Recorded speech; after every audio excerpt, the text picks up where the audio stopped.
कुछ भी बताने से पहले आप ये वीडियो देखिए।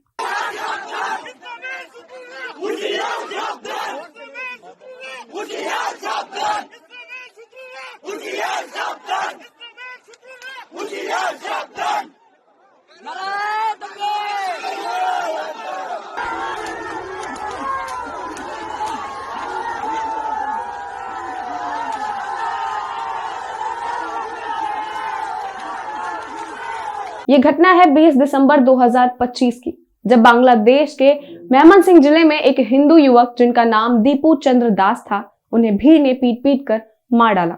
ऐसा इसलिए हुआ क्योंकि कुछ लोगों ने उन पर धर्म का अपमान करने का आरोप लगाया था।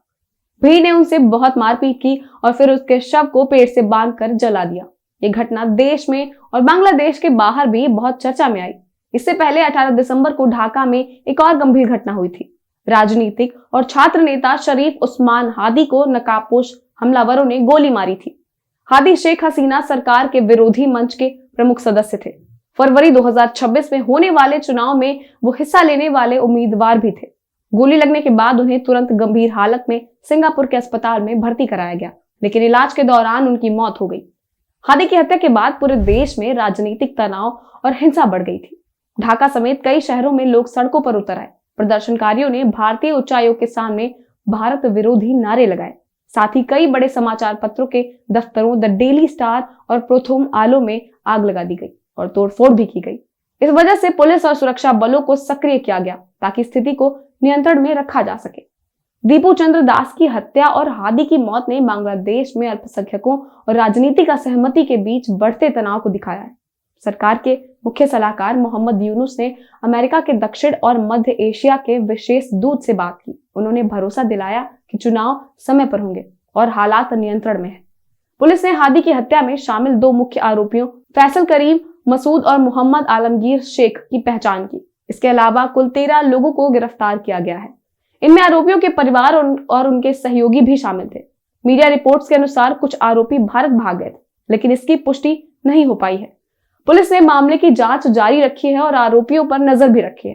दीपू चंद्र दास और हादी की घटनाओं के बाद भारत बांग्लादेश संबंधों में तनाव और बढ़ गया है। भारत ने बांग्लादेश से कहा कि दोषियों को सजा दी जाए और अल्पसंख्यकों की सुरक्षा सुनिश्चित की जाए।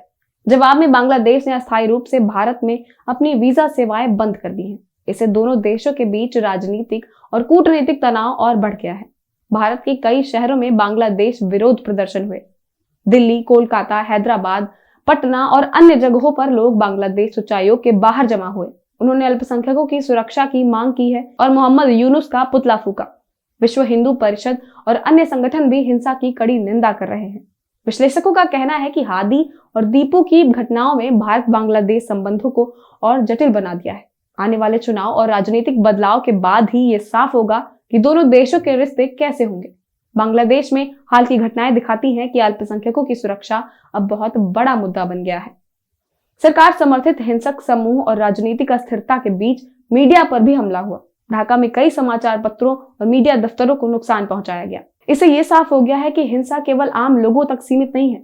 दीपू चंद्र दास और हादी की घटनाओं में बांग्लादेश में कानून और सुरक्षा के कमजोर ढांचे को दिखा दिया है। अब सवाल सिर्फ कानून का नहीं रह गया है, सवाल भरोसे का बन चुका है। जिन लोगों को सुरक्षा मिलनी चाहिए थी, वही खुद को असहाय महसूस कर रहे हैं। अल्पसंख्यक हो या सरकार से असहमत आवाजें, हर किसी के मन में डर बैठता जा रहा है। ऐसे वक्त में ढाका सरकार क्या कदम उठाती है, इस पर सिर्फ भारत ही नहीं बल्कि पूरी दुनिया नजर रखे हुए है। इन घटनाओं ने एक कड़वी सच्चाई सामने रख दी है। बांग्लादेश इस समय राजनीति, धर्म और हिंसा के दबाव में फंसा हुआ है। हालात ऐसे हैं कि संतुलन बनाए रखना दिन ब दिन मुश्किल होता जा रहा है। ये सिर्फ 2 घटनाओं की कहानी नहीं है, बल्कि उस माहौल की तस्वीर है जहां कानून कमजोर पड़ता दिखाई दे रहा है और आम लोग खुद को अकेला महसूस कर रहे हैं।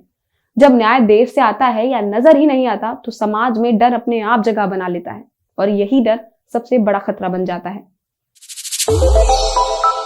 श्रेष्ठ भारत पर खबरों से जुड़े रहने के लिए चैनल को सब्सक्राइब और लाइक करें, बेल आइकन दबाएं और देखते रहें श्रेष्ठ भारत।